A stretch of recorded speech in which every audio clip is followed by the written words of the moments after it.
Hey, what's up YouTube drummers and drummer fans? This video is talking about the correct number of crashes for rock drummers. So this is only if you're playing rock and roll. I would include punk, alternative, new age, that kind of stuff. Anything from the Beatles to Nirvana to Metallica. I wouldn't say metal. Metal has its own requirements when it comes to crashes. And softer music like jazz or whatever, they have different requirements as well. But if you're playing rock and roll, the correct number of crashes is 2, and ideally you want to have 2 18-inch crashes. A lot of guys, you only use 1 crash, maybe it's a 16, might be an 18. But for rock music, you really need to have 2 crashes, and 2 larger size ones, at least 18, maybe even bigger if you really want. But I find 18 inches to be the best, and I put my ride on the side. And I see most guys playing rock, they put their ride out front and you have 1 crash, 1 ride. And I don't like that because I find the ride is already your loudest cymbal, so why would you put it out front? You put it on the side so it blends in a little bit more. And then more importantly, you have 2 crashes because the crash is really what is the exclamation point when you're playing and you want to hit something and you really want to accentuate that. That's where the crashes come into play. The snare and the kick, everything else, that's driving the beat. But the crashes is really the like the icing on the cake. It's that exclamation point that you really want to hit.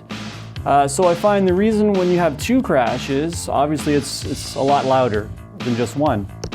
But more importantly, there's other reasons as well. You've got a little bit of harmonization happening between the 2. If you just have 1 crash, sounds good. But when you hit 2 crashes at 2 different pitches at the same time, if they're harmonizing, it sounds a lot better as well. And if you are recording, like I am here, you also have the benefit of having left and right stereo. So if you hit this crash, you're getting it in your right ear. If you hit this one, you're getting that in your left ear. So you can do some really nice stereo effects for the listener, getting that stereo effect.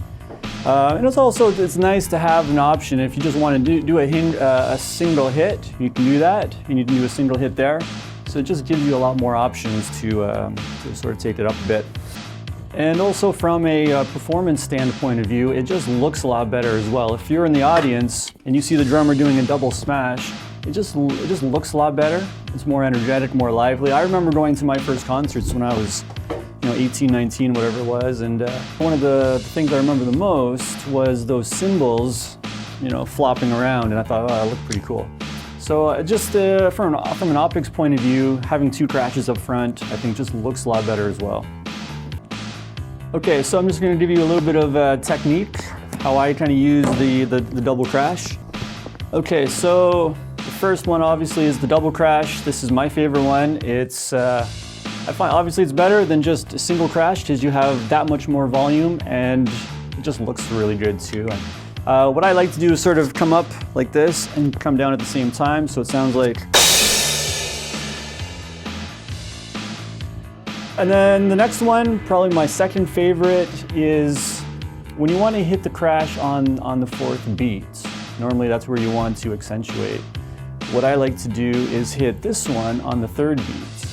So you go 3, 4, and it just has like a nice transition. And what I normally recommend is to put your thinner crash on the left, so you get a higher pitch, and your heavier crash on the right, so it's lower pitch. So that way you get a.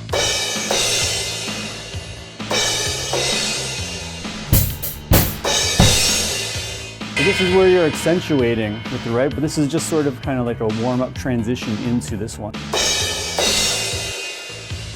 Really nice.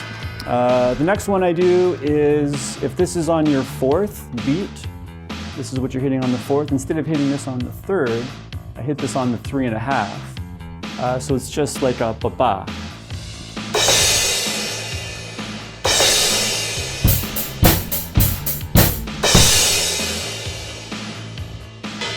And it's just a little bit of variety and just sort of speeds up that crash.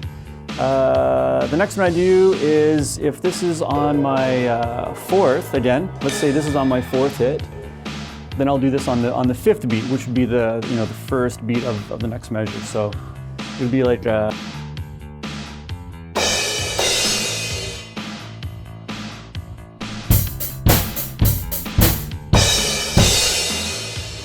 just kind of a nice way to you know, have a little transition. And then also it's, like I said before, it's nice to have the single hits. So if you're playing on the tom over here, on the floor tom, you don't have to go all the way over here to the crash. You can go here. So, you know, or if you do like a tom roll down, again, you can go here. It's a little bit quicker, save yourself a little bit of time. And also you have the, you know, the tone difference. And then finally, what I sometimes do is use the heavier crash as a ride. So instead of riding here, just, you know, ride it for as long as you need. And a good example of that is in Smells Like Teen Spirit, when there's a few spots where, you know, Grohl is riding on that second crash. So anyways, hope you enjoyed it.